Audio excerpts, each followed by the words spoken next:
ये जो रास्ते से रोड से उतर के लाए वो कभी भूलेगा नहीं है। इसका स्थिति ऐसी स्थिति इतना बुरी था।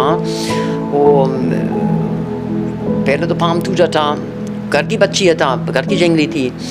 और जब ये इसका घर वाले देखा ये कीड़ा भर है और भर ही रहा है और कीड़ा भर गया, इसका घर वाले देखा ये बनेगा नहीं, तो इससे एक लोहा का रिक्शा आता जिसे गंदगी झाड़ के उतर के फेंक देते हैं। इस रिक्शा से लेकर इसको जंगली भर के गाँव का किनारे फेंक दिया, मरा हुआ चीज़ ऐसे फेंक दिया। जिंदी थी लेकिन हम देख नहीं पा रहे हैं। हमारा तो आंख में मटीरियल है, हम तो खाता देख रही, पत्थर देख रही, गंदगी देख रही, हम तो हम देख नहीं पा रहे हैं। है तो है, सूक्ष्म रूपन तो है ये हमारा भी विश्वास है, लेकिन हम देख नहीं पा रहे हैं। महसूस तो होता कुछ है, वो दिव्य दृष्टि। मैं एक बात बताऊंगा, शायद बुरा माने सब लोग, आप और सब लोग, लेकिन इतना गंदगी क्यों फैला रहे हैं? अब ये भगवान का धाम है, पूरा दुनिया आता है यहाँ दर्शन करने के लिए, बट धाम है, इतना बड़ा जगह है, और इतनी गंदगी फैला रहा हुआ है सब जगह में। नहीं, राधा कुंज जाइए और ये कचरा और पानी गंदा है और खारा है और बदबू हो रहा है। इतने बुरी स्थिति में कर दिया आपने देश, ऐसा क्यों करें? नहीं होना चाहिए। हाँ जो होता है सब लोग पूरा मत मानिए मेरे बात है, और मानेंगे भी तो मैं क्या करूँगा, बात तो सच है। तो बात है, फ़ॉरेन से भी कोई आता, अब कोई नीदरलैंड से आया हुआ एक डॉक्यूमेंट्री करने के लिए, डॉक्यूमेंट्री टीवी का ग्रुप आया डॉक्यूमेंट्री करने के लिए, वो विदेश में टीवी में आया या गौशाला का।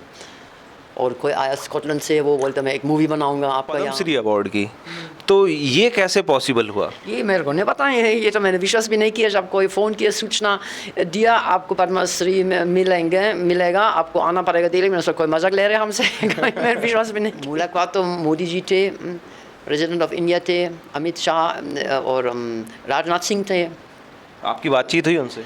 नहीं, अब मोदी जी में आधा मिनट का मौका मिला कुछ बोलने का। ये जो गौशाला बन गया, जिसने दिया वो मर गया, और उसका लड़का कहता ये हमारा ज़मीन है और ये गौशाला हटना चाहिए, हम इसको बिक्री करना चाह रहे हैं। अब ये गया और ये सब बिल्डिंग कहाँ से लिखा ले जाऊँगा। इंडियन गवर्नमेंट ने आपकी कोई मदद की? नहीं किया। इनको हम यूज़ नहीं कर सकते क्योंकि हमारे पास पैसा नहीं है, ये जगह चलाना मुश्किल पर है, डोनेशन इतना नहीं आता जितना खर्च हो रहा था।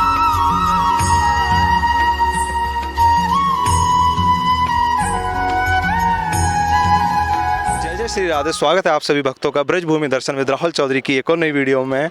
आज हम सीधा आपको दर्शन कराने वाले हैं श्री गोवर्धन धाम से, और एक गौशाला है जिसे एक पद्मश्री महिला चलाती हैं। और सबसे इंटरेस्टिंग बात है कि वो जर्मनी से यहाँ घूमने आती हैं 19 साल की उम्र में। उसके बाद उन्हें हमारी सनातन संस्कृति से ऐसा प्यार हो जाता है और हमारी गौ माता से ऐसा प्यार हो जाता है कि वो अपनी पूरे जीवन को न्यौछावर कर देती हैं यहीं पर। लगभग उनको 45 साल यहाँ पर हो चुके हैं और काफ़ी भारत उन्होंने घूमा भी है, पर ब्रज में वो ज़्यादातर यहीं रहती हैं। और जो आप ये गौशाला देख रहे हैं, मैं आपको एक बार चारों तरफ से दिखा देता हूँ। इसी गौशाला में अब वो गौ माता की सेवा कर रही हैं। और जो सबसे बड़ी बात है, वो किसी दुधारू गाय की सेवा नहीं करती। जो गाय दुखी होती हैं या जिनको चोट लगी होती है या बूढ़ी हो चुकी हैं, उनकी वो सेवा करती हैं। तो आप देख सकते हैं यहाँ आने के लिए भी ना आपको पूरा एक संघर्ष करना पड़ेगा। इससे आप अंदाज़ा लगा सकते हैं कि माता जी का गौ माता के प्रति क्या प्रेम होगा। अब चलते हैं माता जी के पास जो कि अंदर रहती हैं। माता जी राधे राधे, जय गौ माता की। जय गौ माता की। तो माता जी आप इंडिया कब आए? मैं 45 साल पहले आया यहाँ। 45 साल पहले घूमने के लिए आए, टूरिस्ट के रूप में, टूरिस्ट जैसे। और यहाँ भगवद गीता मिला, भगवद गीता से इतना शिक्षा मिला कि मैं समझ में आया गुरु बिना भगवान प्राप्त नहीं होता जी। गुरु महाराज यही राधा कुंड में मिला, गुरु आज्ञा के अनुसार यहाँ भजन करने लगे, नियम भजन करने लगे। ऐसे 10-20 साल बीत गया और उसी समान के छोड़ता नहीं था। अब 10-20 साल यहाँ रहते रहते बाबा जी के रूप में, तो फिर एक बच्चा पड़ा हुआ मिला, वो पहले वाला था, पहला बच्चिया था। जो आपकी शुरुआत हुई गौ सेवा? हाँ, शुरू में ऐसा चालू हुआ गौ सेवा हमारा, क्योंकि हम कभी गए जानता नहीं, मैं गई नज़दीक तक करने, विदेश से आई, वहाँ हम कहीं तोलता नहीं है, कोई पाला नहीं करता। तो एक बच्चिया उतार के लाए, पाम टूटा, वो एक लाए तो दूसरा एक और मिला, वो भी लाए, और तीसरा आगे देख रहा कहीं तो वो भी आया। ऐसा हो गया 10-20 चीज़ हो गया। जब जगह छोटा पड़ गया और यहाँ के ऐसे ले लिया 1 बीघा, और यही है shift लैंड हो आपने गया। खरीदा? ना मैंने नहीं खरीदा, मैं 1 फुट ज़मीन नहीं है हमारा, यही लैंड के ऊपर और लड़ाई हो रही है, मेरे को निकलना चाह रही, कुछ निकलना चाह रही यहाँ से। अच्छा, निकालना चाह रहे हैं आप? हाँ, ये लोग जो कहता है ज़मीन हमारा इनका नहीं है, लेकिन कहता है और फ्रॉड कागज़ दिखाता, वो ज़मीन बिक्री करना चाह रही है, बाईपास बन गया और इसकी वजह से ज़मीन महंगा हो गया। अब ये लोग पैसा देख रही है और सोच से कुछ हो जाए, अंग्रेज़ी भाग जाए तो फिर हमें ज़मीन बिक्री कर सकेंगे। तो इसका वजह से यहाँ हम कोर्ट केस लगा दिया हमारे ऊपर। हम अब जब यहाँ शिफ्ट हो गया, यहाँ चालू हो गया, तो मैंने सोचा 100 गैयन के ऊपर हम होने नहीं रहेगा। 100 गैया बहुत है, इतना तो अकेला भी नहीं कर सकता, सहायता चाहिए, कोई मजदूरी लगाना पड़ेगा, पैसे कहाँ से आएगा, इतना पैसा वाला मैं भी नहीं हूँ। लेकिन हम रुक नहीं पाए। अब किसको मना करेगा, किसको मना करेगा। रास्ते में पड़ा रहने के लिए, धूप में पड़ा है, प्यासा, दर्द में एक्सीडेंट हुआ, कुत्ता खा रही है, घो आंख निकल रही है, इतना तड़प कर किसको मरण देंगे। तो मना नहीं चाहते उन्हें तड़प तो मरण? हम नहीं कर सकता, मना नहीं कर सकता। तो ऐसे गई आते रहते हैं। आप तो आपकी जो गौशाला है उसमें जो घायल गैया होती हैं, मतलब ज़्यादातर जो दुखी गैया हैं वो आपके पास आती हैं? वही आता है। मैं बड़ी गई ले नहीं सकता, मेरे समर्थ नहीं है, मेरी जगह नहीं है, पैसा नहीं है, जमीन जगह और पैसा तो नहीं बढ़ता इस हिसाब से। अभी कैसे मैनेज कर रहे हैं आप? अब ये वर्षाना वाले रमेश बाबा गौशाला इतना मेहरबानी है, इतना सेवा भाव है कि हमारा जो कई बढ़िया होते हैं वो सही हो जाता, पुर गया, तंदुरुस्त हो गया, इनको लेते हैं, इनकी वजह से हमारा काम चल रहा है। अब ये नहीं लेता तो फिर हम तो होपलेस हो मालूम है क्या करता है। 1-2 साल तो लिया नहीं, तो हमारे यहाँ बढ़ गया इतनी, मैं अब जा नहीं सकता कि इनके तरफ इतना बढ़ गया है, क्योंकि मैं फिर भी मना नहीं कर सकता। अब तरह ने ऐसे व्यवस्था कर दिया, इनका दिल में बैठा दिया, अब मना नहीं करता, अब जितना हम दे सकता लेते हैं, तभी हमारा काम चल रहा है। तो आप इंडिया आने से पहले जर्मनी में क्या करते थे? मैं तो पढ़ाई किया, पढ़ाई करके चले गया, छोटा उम्र में आया, यहाँ 19 साल की उम्र में आया। अच्छा, 19 साल की उम्र में? हाँ, तो फिर पढ़ाई करके तुरंत पक गया। अभी आपकी उम्र क्या है? अब 65 है। अच्छा, तो लगभग आपको 45 साल हो गए। 45 साल हो गए इंडिया में रहते रहते। तो आप शुरू से ही गोवर्धन में, इससे पहले कहीं और भी रहते थे? हाँ, मैं तो घूमने गया, करीब 22 साल की उम्र से यहाँ पहुँच गया और यहाँ रहने लगे।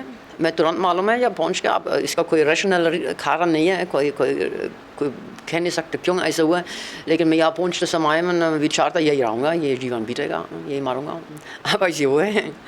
अच्छा, अब आप जैसे पहले क्रिश्चियन थे, अब आप सनातनी हो गए हैं, आपने हिंदू एक धर्म अपना लिया है, तो दोनों में कुछ आपको डिफरेंस मिला? सनातन धर्म है, पहले पुराने समय में सारा पृथ्वी में फैला हुआ था। अब आजकल का समय में केवल इंडिया में है और दूसरा देश में दूसरा नया धर्म चालू हो गया।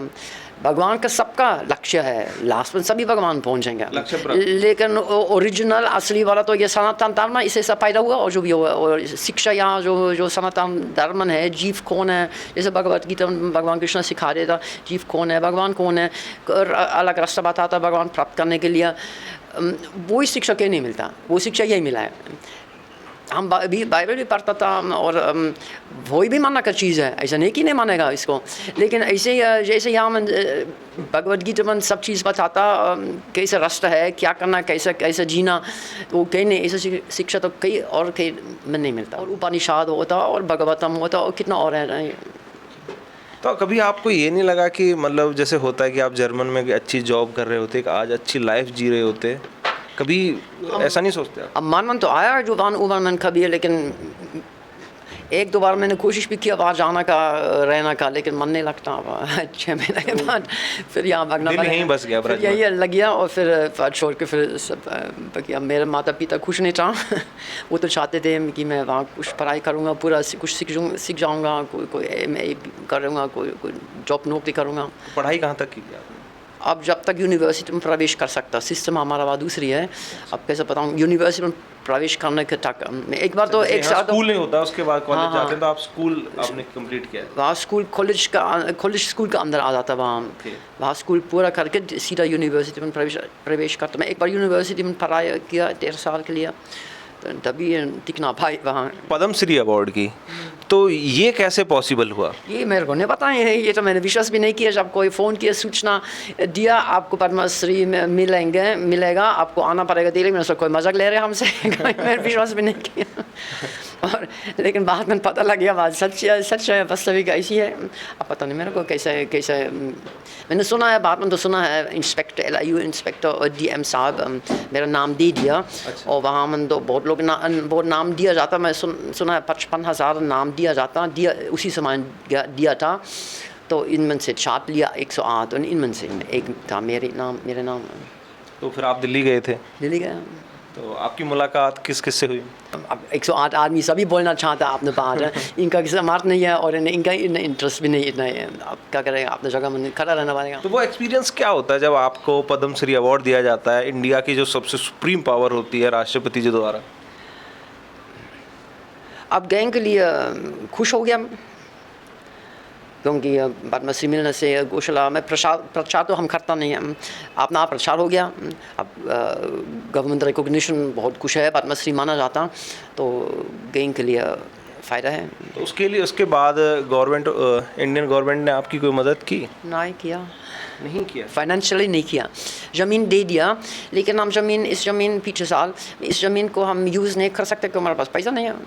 ये जगह चलाना मुश्किल पर है, डोनेशन इतना नहीं आता जितना खर्च हो रहा था। और दूसरा जगह में एक्सपेंशन करना, समझ लें 3 से तो बनाना है, कुछ तो बनाना पड़ेगा, वहाँ तो पैसा खर्च होगा। और ये जगह पूरा नहीं हो रही है, कैसे करूँगा? तो ये जगह तो दे दिया, लेकिन ये जगह पड़ा है, मैं कर नहीं सकता। शायद भविष्य में रानी चाहे कोई बन जाए, नहीं तो नहीं बने। ये ज़मीन ये जो गौशाला बन गया, जिसने दिया वो मर गया, और उसका लड़का कहता है ये हमारा ज़मीन है और ये गौशाला हटना चाहिए, हम इसको बिक्री करना चाह रहे हैं। अब ये गया और ये सब बिल्डिंग कहाँ से लिखा ले जाऊँगा। जो आप बता रहे सरकार ने आपको जगह दे दी, वो कौन सी जगह? अलग है, वो यहाँ 4 किलोमीटर ये गोचारण भूमि है। अच्छा। ये हमारा नहीं है, ये सरकारी जगह है और सरकारी रहेगा, लेकिन हमारा अलाउड है इसको यूज़ करने के लिए। तो यूज़ करने के लिए तो पैसा चाहिए। बिल्कुल। जो सेटअप आपने यहाँ बनाया वो उसको उखाड़ के तो वहाँ ले जाए, वो तो उखाड़ के तो नहीं, पर वहाँ बनाने के नया तो जगह तो चलेगा, लेकिन ये नया तो चालू कर सकता है, कोई संभावना होता है तो। और मैं देख सकता हूँ एक अवार्ड और भी यहाँ पर है। हाँ, एक तो यूनाइटेड नेशंस का है, एम्बेसडर ऑफ पीस बोला है, और ये एक और ब्रह्मानंद सोसाइटी को है, वो और भी एक अवार्ड दिया, और एक दो छोटा और दिया। बात करें इंडियंस लोगों की, वो तो आपसे इंस्पायर होते ही हैं, बट जो लोग फॉरेन से आते हैं वो भी इंस्पायर होते हैं आपसे? अब हम कैसे कहेगा लोग तो आते हैं, फॉरेन से भी कोई आता है। अब कोई नेदरलैंड से आया हुआ एक डॉक्यूमेंट्री करने के लिए, डॉक्यूमेंट्री TV का ग्रुप आया डॉक्यूमेंट्री करने के लिए, वो विदेश में TV में आया या गौशाला का। और कोई आया स्कॉटलैंड से, वो बोलता मैं एक मूवी बनाऊंगा आपका यहाँ गौशाला का। लोग आते हैं, कोई ना कोई आते हैं, डॉक्टर आते, डिवोटीज आते, इस्कॉन का डिवोटीज आता है, या जो या धर्म घुस गया, जिसके लिए गया कुछ है। इंडिया में आप कितना घूमे हो? मैं जब नहीं आया तब तो मैं इंडिया में घूम गया, जगह देखा, जैसे ताजमहल देखा कई जगह देखा। हिमाचल? हाँ, मैं गंगोत्री जाता हर साल जाता गंगोत्री। 4 धाम कंप्लीट किया कभी आप? हाँ किया, कि पहले यात्रा किया। कैसा एक्सपीरियंस रहा 4 धाम? मेरे को अच्छा लगता है, साधु का भाव से, साधु के रूप में वहाँ घूमना, ये भी एक आनंद है। गोमुख देखा है आपने? हाँ, मैं गोमुख में रहता है, जो पहले गौशाला से पहले वहाँ में 4-5 महीना रहता था गुफा में। अच्छा। वहाँ अभी भी जाता है, लेकिन अब इतना रह नहीं सकता कि अब तो केवल 1 महीना रहूँगा, क्योंकि गौशाला की वजह से नहीं रह सकता। अब फिर नेशनल पार्क भी बन के किसी को रहना नहीं दे रही है, ये भी एक कारण और है। जब से नेशनल पार्क बन गया तब से वहाँ रहना मुश्किल है। विदेशी आदमी या लोकल बाबा जी होता तो फिर तो शायद वो तो मना नहीं कर सकता है, लेकिन मेरे को तो रुक नहीं रहेंगे, और मैं तो गौशाला की वजह से भी नहीं रुक सकता है। अच्छा, मैं एक बात और पूछूं, जैसे जर्मन में तो एकदम बिल्कुल अलग कल्चर होता है, एकदम एनवायरनमेंट भी अलग होता है। जब आप इंडिया आए, कभी आपको मतलब एडजस्ट होने में टाइम लगा? नहीं, मेरा तो नेचुरल था। क्योंकि अगर फूड की बात करो, मतलब हर चीज़ की बात करो, एकदम डिफरेंट है। मेरे लिए कोई ऐसा कुछ नहीं महसूस हुआ। अगर ब्रज की महिमा की बात करें, ब्रज के बारे में आपके क्या विचार हैं? मेरा कोई विचार नहीं है। राधा रानी ब्रज जैसे करे, मैं तो यहाँ रहना चाहता, गैंग का सेवा करते रहूँगा, या जितना हमसे होता है भजन करते रहूँगा। क्योंकि ब्रज भूमि है ना, कहते हैं कि भगवान श्री कृष्ण जी राधा रानी के लिए ना इसको गोलोक धाम से लेके आए थे। ये पृथ्वी की पे एक बिल्कुल गोलोक का एक हिस्सा है। हाँ कह रही है, लेकिन हम देख नहीं पा रहे हैं। हमारा तो अंक मटीरियल है, हम तो खाता देख रही, पत्थर देख रही, गंदगी देख रही हम, तो हम देख नहीं पा रहे हैं। है तो है, सूक्ष्म रूपन तो है ये हमारा भी विश्वास है, लेकिन हम देख नहीं पा रहे हैं। महसूस तो होता कुछ है, वो दिव्य दृष्टि। लेकिन मैं एक बात बताऊंगा, सब बुरा माने सब लोग, आप और सब लोग, लेकिन इतना गंदगी क्यों फैला रहे हैं? अब ये भगवान का धाम है, पूरा दुनिया आता है यहाँ दर्शन करने के लिए, ब्रज धाम है, इतना बड़ा जगह है, वो इतनी गंदगी फैला रहा हुआ है सब जगह में ना। राधा कुंज जाइए और ये कचरा और पानी गंदा है और खारा है और बदबू हो रहा है, इतने बुरी स्थिति में कर दिया आपने देश, ऐसा क्यों करें?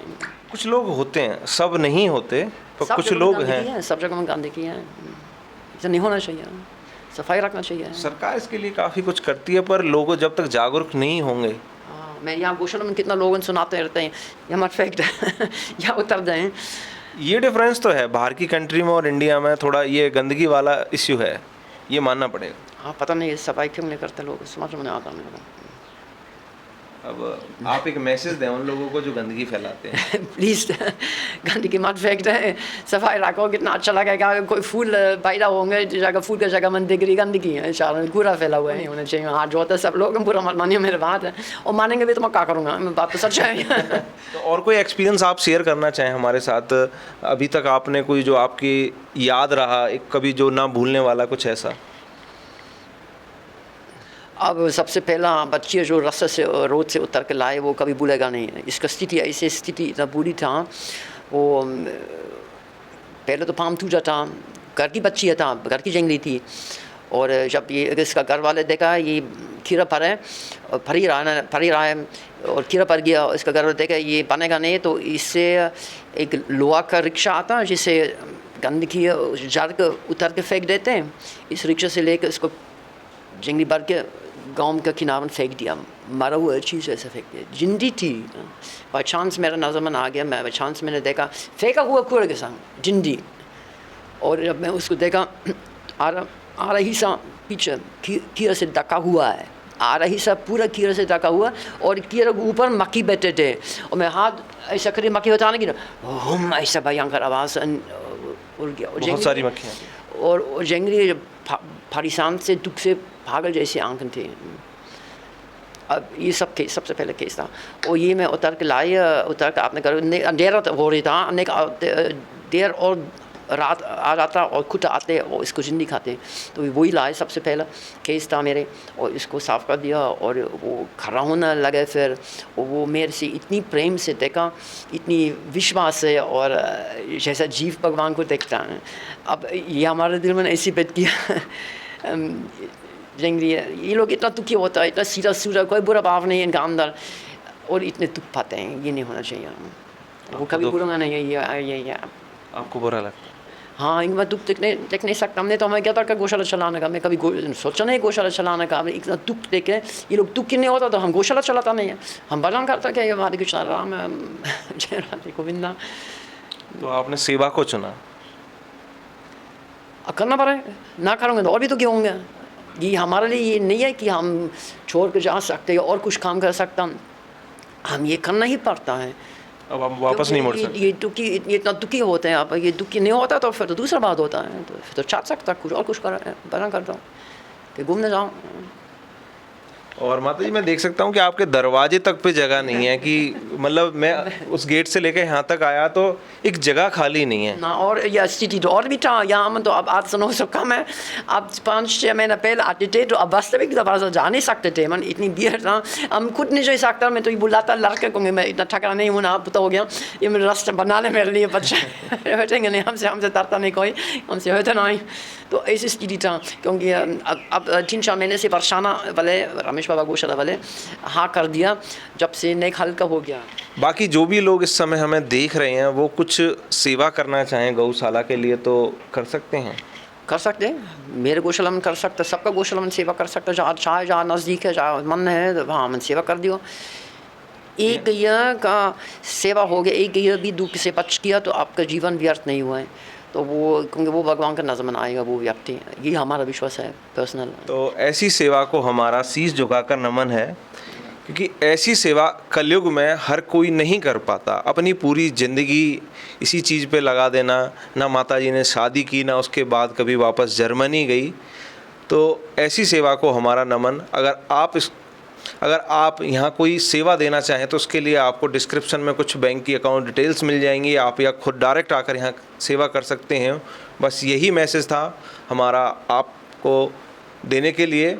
इसी के साथ अगर आपको हमारी यह वीडियो किसी भी कारण से अच्छी लगी हो या गौ माता के कारण से अच्छी लगी हो तो हमारी वीडियो को लाइक और हमारे चैनल को सब्सक्राइब करना बिल्कुल भी ना भूलें। इसी प्रकार से हम और आप अपनी सनातन संस्कृति की सेवा करते रहेंगे। इसी के साथ मिलते हैं किसी आने वाली वीडियो में। तब तक के लिए जय जय श्री राधे, जय जय गौ माता।